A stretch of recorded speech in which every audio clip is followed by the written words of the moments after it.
Bonjour, je m'appelle Véronique Martin-Place, je suis auteure, rédactrice, formatrice en écriture, mais je suis aussi multi-expatriée, actuellement de retour en France pour la deuxième fois. Dans cette vidéo, je vais vous parler de la manière dont on peut trouver un logement lors de retour en France.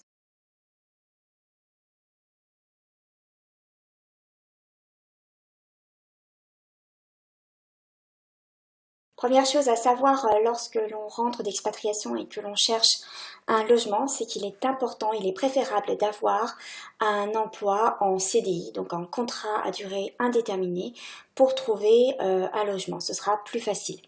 Néanmoins, cette affirmation est à nuancer parce que si vous n'avez pas de CDI, que vous avez juste un CDD ou que vous êtes en recherche d'emploi, ça ne signifie pas non plus que vous n'arriverez pas à trouver un logement. En effet, pour monter un dossier, ce qui est important, un dossier de recherche de location, ce qui est important aussi, c'est d'avoir un garant, quelqu'un qui se porte caution. Si celui-ci a un CDI stable et sérieux, ou si ce garant a des revenus confortables et est à la retraite, ça peut tout à fait jouer en votre faveur pour trouver donc un logement et trouver grâce aux yeux des agences immobilières ou d'un particulier propriétaire. Dans tous les cas, que vous ayez un CDI ou pas, il vous faudra préparer très en amont votre dossier de location. Pour cela, je vous invite à vous inscrire sur le site paroledelocaux.com pour télécharger la liste des pièces à fournir pour monter ce fameux dossier de location.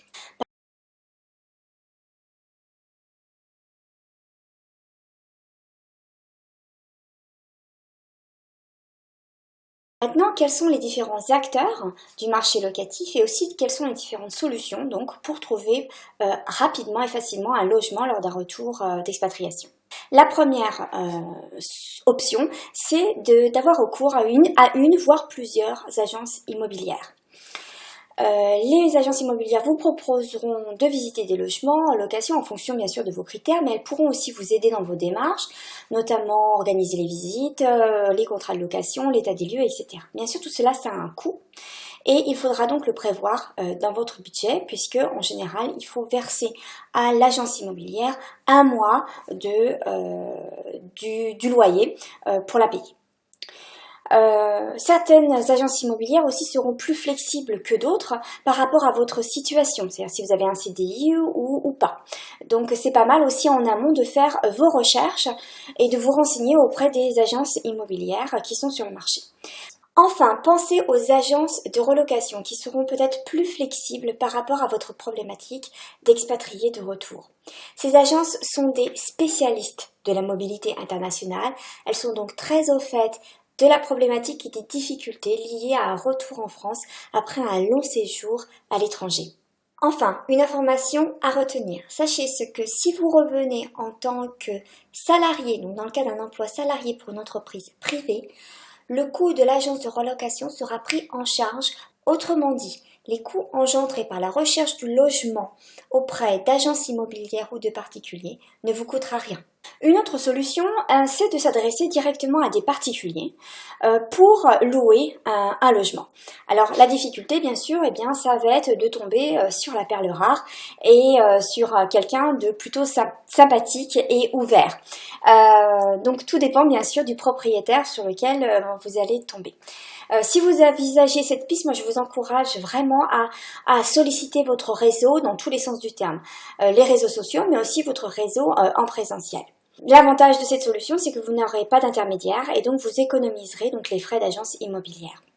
Dans tous les cas, si vous passez par un particulier, pensez bien à certains éléments. Il vous faut signer un bail, faire un état des lieux en entrant et en sortant du logement et aussi recevoir mensuellement des quittances de loyer. Pour démarrer votre recherche, que ce soit auprès d'agences immobilières ou de particuliers, je vous encourage à regarder, à visiter le site Le Bon Coin, où vous trouverez des agences de particuliers, mais aussi d'agences immobilières. Enfin, une option à laquelle on ne pense pas forcément tout de suite, c'est la colocation. Et elle n'est pas réservée qu'aux étudiants. Elle peut être une solution aussi transitoire pour des gens comme vous qui rentrez de l'étranger. Par exemple, une idée, c'est avec d'autres collègues ou amis qui rentrent de l'étranger, de constituer directement une colocation plutôt que d'essayer d'intégrer une colocation qui peut être parfois plus compliquée. La colocation c'est bien, mais ça a aussi ses règles et il faut savoir que toutes les agences immobilières ou tous les propriétaires n'acceptent pas de faire des baux de colocation. Donc encore une fois, il faut se renseigner en amont. Quelle que soit la solution pour laquelle vous allez opter, pensez à votre budget. Préparez-vous en amont de votre retour et consultez des sites internet adéquats. Pour cela, je vous encourage à vous inscrire sur le site paraleloco.com.